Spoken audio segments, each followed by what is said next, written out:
M23 yongeye kwereka isi yose ndetse n'amahanga ko ari leta yigenga kandi ishobora kwifatira imyanzuro ubwayo. Ariko nanone muri Karehe imirwano irakomeye cyane kubera ko abaturage batagira ingano yo mu 38 barenga bose bamaze guhunga bava mu bice bari barimo. Ni imirwano itoroshye abe na gatoya ihanganije Wazalendo ndetse na M23. Wazalendo iri kumwe na Mai Mai ndetse n'uruhande rwa leta FARDC. N'aya makuru tugiye kwibandaho, ariko mbere yuko dutangira amakuru yacu, mu muryango mugari wa Kivu Update twifatanyije n'abanyarwanda n'isi yose muri rusange kwibuka jenoside yakorewe abatutsi Mata mu 1994, twibuke kwiyubaka. Ikaze mu makuru yacu arambuye. Amakuru yacu reka nyahere kuri aya ngaya y'ibyo M23 ikoze. M23 yongeye kwereka isi yose ko bakifatira imyanzuro ikomeye cyane kandi bafite ubuyobozi bunoze. Ni mu rwego rukomeye cyane M23 yafashe ingamba zo guhangana n'izamuka ry'ibiciro bya lisansi n'ubwikorezi n'ibicuruzwa by'ibanze muri Kivu y'Amajyepfo, ibintu bimwe mu bihugu bisanzwe muri Afurika y'Iburasirazuba ndetse no muri Afurika muri rusange bitakwishoboza ndetse kandi bikeneye abaterankunga. Ariko M23 ikoze ibi ngibi, isi yose itangira kubona ko M23 ishobora kuva mu gihugu cyigenga ndetse ifite n'abayobozi bahamye. Nibyo rero M23 itangiye ikora.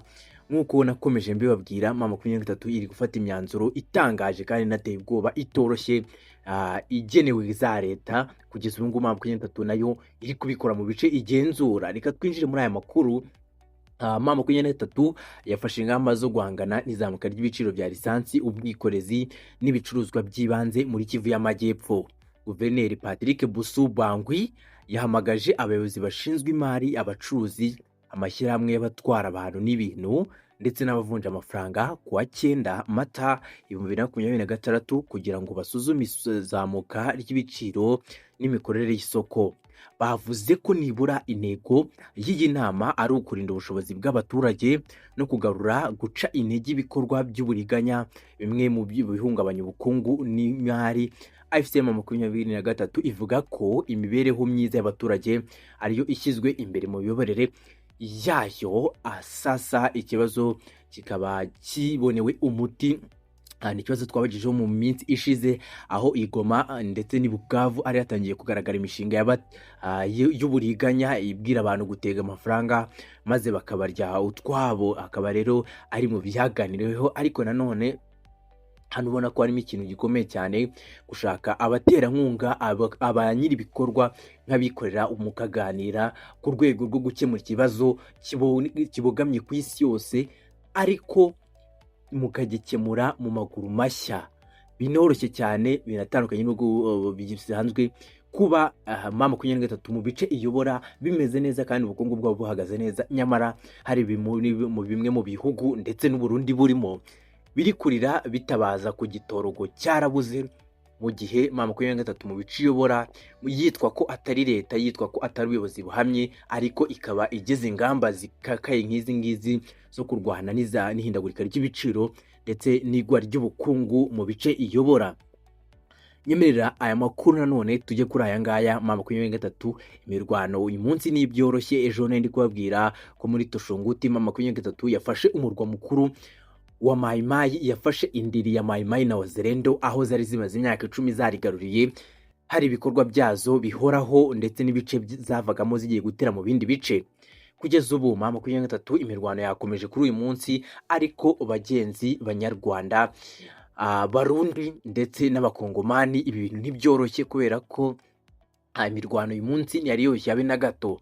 M23 rero yakoze imirwano ikomeye cyane hagati ya Wazalendo, ni nyuma yuko Wazalendo FARDC ndetse na Mai Mai bayigabyeho ibitero, ariko bikaza kwikurura gufata aka gace ka Toshonguti kari muri Ziraro, ariko nanone kari muri sheferi ya Karehe. Ni imidugudu rero uyu munsi imukiyemo imirwano nyuma yo gufatwa kwa Ziraro ndetse na Toshonguti. Imirwano yongeye kujya mu bice bigiye bitandukanye nk'imidugudu myinshi cyane ya Batayo, Imututira ndetse na Kimore mu midugudu ya Kisha iri muri groupement ya Ziraro muri sheferi ya Karehe nk'uko nabibabwiye. Ariko nanone n'ibindobondobo naho hari imirwano ikomeye cyane ya Ofamundu, aho naho hari imirwano itoroshye na gato kubera ko ni muri sheferi ya Wunde muri teritwari ya Masisi. Amakuru yacu nuko M23 ikomeje gukubita umwanzi ikaritura kugeza ubu ngubu muri ibi bice n'ubundi maze kubabwira birimo imirwano, kubera ko nibura abawazarendo batari bake n'aba FARDC na Maimai FDLR bamaze kwagwa ku bwinshi ku munsi nako ku mugoroba.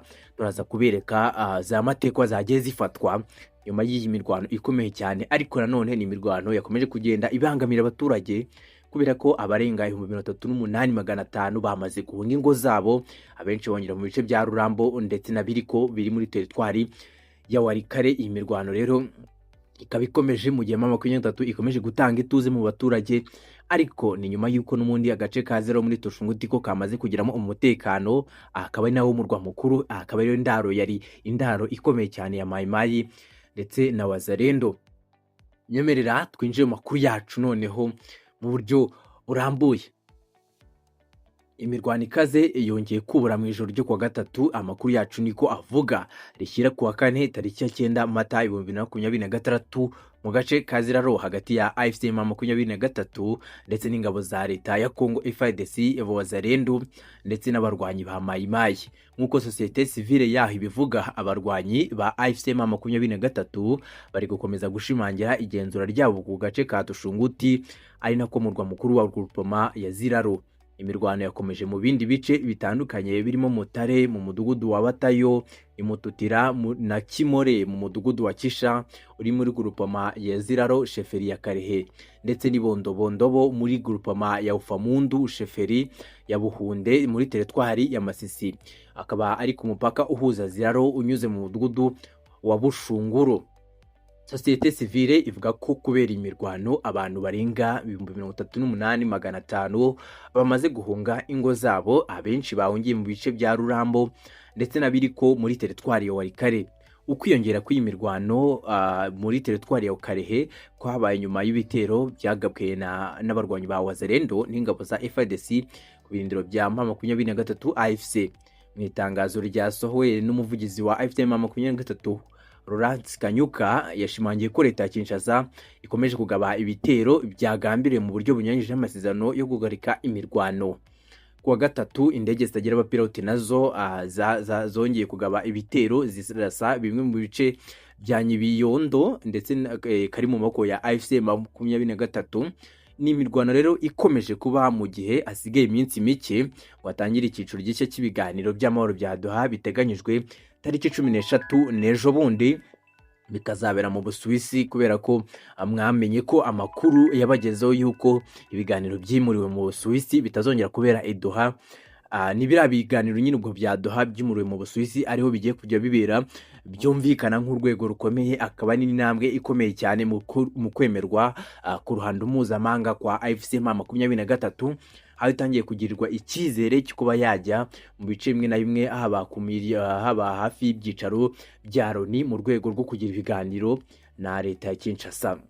Ni ibintu byiza cyane kuri M23. Nyemerera amakuru yanjye menya soreje ahangaha, andi makuru ni masaha ari imbere. Nucikwe gukanda subscribe kugira ngo ujye ubana natwe makuru yacu atandukanye. Ariko nanone nyamuneka uwirebe iyi video ngo ugende udakanze kuri like n'igitekerezo cyawe muri comment, reka nkubwire ngo ciao ciao.